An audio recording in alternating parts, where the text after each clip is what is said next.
Topic: Genomics is the science of genomes. General understanding of genome. Number of hours 2. Key issues. Topic plan.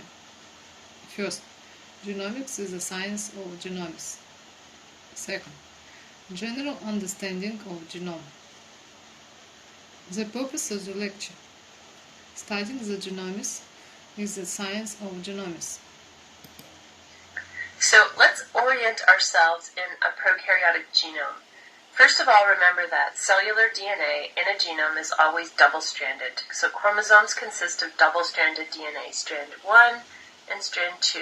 Okay, so a strand and its reverse, its anti-parallel complement as the second strand. So here I'm showing a representation of a prokaryotic genome, and the two circles imply the two strands that make up the double-stranded DNA molecule.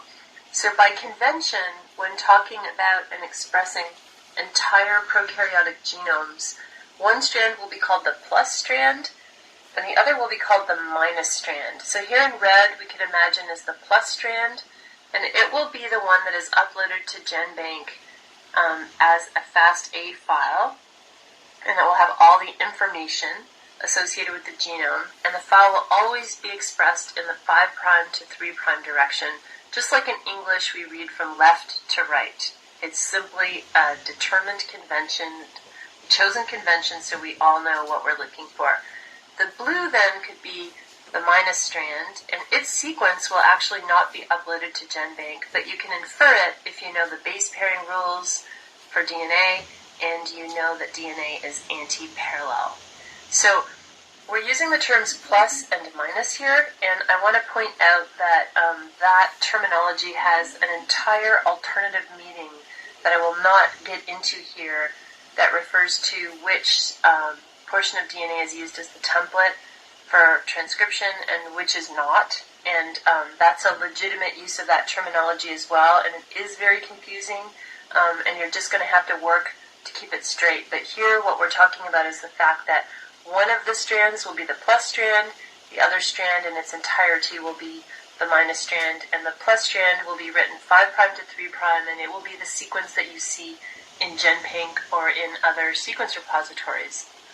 So when we look at sequence data on prokaryotic genomes, we're going to see it up there as FASTA files, and this is not showing a 5' here, but you can infer that it is there, and this sequence will be the plus strand in the prokaryotic genome. So continuing on with some background information, let's think a little bit about transcription. So up here at the top we have a double-stranded DNA molecule, and the transcription bubble has been broken out. This figure's from Khan Academy, and we're seeing the base pairing rules play out. Transcription's occurring here. So the red is the new RNA that is being made as the template is transcribed. So this is the template strand, and the template strand of DNA in blue is always transcribed moving from 3 to 5. So that means the new RNA is made from 5 to 3. And it's made according to base pairing rules. This other strand, from the point of view of gene expression, is just a placeholder. Okay? So that RNA will then be the transcript or messenger RNA molecule, and it will be used by the ribosome in the process of translation to choose the appropriate amino acid that makes it into the final polypeptide and therefore protein. So keep those sort of orientations in mind here. So let's talk about the term reading frame now. So the genetic code is written one codon at a time, and a codon consists of 3 nucleotides. So here's a DNA codon TAC. It's used to make an RNA codon, AUG, and that RNA codon is used to choose an amino acid, which is methionine. AUG, incidentally, is also the start codon. The codon GGT encodes the messenger RNA CCA, which represents the amino acid proline, and so on. Okay, and then this is the DNA sequence that encodes this RNA codon, which tells the ribosome to stop translating. So it's a stop codon. So that means that we're reading the genetic message in units of 3 called codons. And so that means that reading occurs in frame. So if we're reading this top strand of DNA as the gene, then TAC is going to mean methionine. if we're starting at this position. If we start at this position, then the codon would be ACG, right? And that would mean an entirely different amino acid. So down here, if we're translating, starting at the A above, then we would get, like starting at this position, we would get the messenger RNA, UGC, CAU, CAG, and so on. So we would get the amino acids cysteine, histidine, glycine, and phenylalanine instead of these amino acids. That would be the first reading frame, this would be the second reading frame, and this could be the third reading frame. If we moved one more position, we would be back to the original reading frame, just minus one codon. So there are three possible reading frames, depending on if we start at this position, or this position, or this position. So this would be frame 1, 2, and 3, and go units of 3 down from there, and then infer the genetic message. So there are three possible reading frames for using this sequence of DNA as a gene. But remember that DNA is double-stranded. So for this sequence, there is a complementary anti-parallel DNA sequence that can also be utilized as the template, which means that in total, there are 6 reading frames for each possible DNA sequence. And that's what this cartoon is showing over here on the right.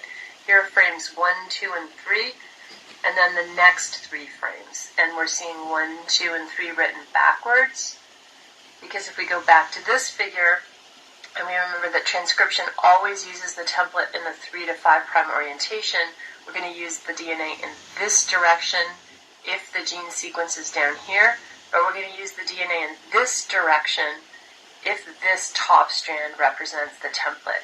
And that's going to be dictated, like which strand is utilized is going to be dictated by where the promoter is located. If it's over here on this strand, or over here on this strand, or if it's over here on this strand, is what will dictate which strand is utilized as the coding strand.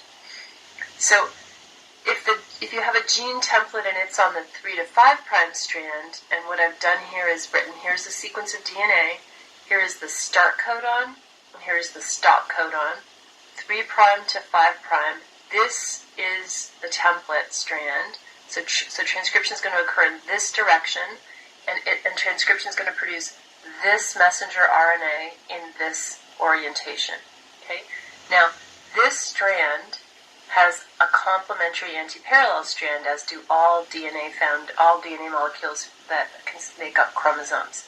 So this will have this as its complementary and anti-parallel strand, where there's a T here, there's an A here, where there's an A here, there's a T here, where there's a C here, there's a G, and so on. This ends 3', therefore its complement's opposite is 5'. So when we look at the complement of the DNA template, that's where we see the sequence called ATG, which is what we look for when we're looking for start codons, and TGA, which is what we look for when we're looking for stop codons. So that's different than if the gene template is on the opposite strand. Let's say the gene template is on the 5' to 3' strand. So here notice that I've flipped the direction of transcription, and I've flipped the direction of translation relative to the previous figure, but I'm staying true to the real actual biology, and that transcription is using the template 3 to 5, and it is making the new messenger RNA 5 to 3. Okay? So here we've got TAC, which when transcribed will make AUG, which is the start codon, and then we're gonna do the same thing with whatever coding sequence is in here, and then we've got a stop codon ACT, which when transcribed will make the stop codon UGA, which is the signal for the ribosome to stop translation. So here is the template DNA, and it will therefore have a complement that will be anti-parallel. This is the complementary anti-parallel strand.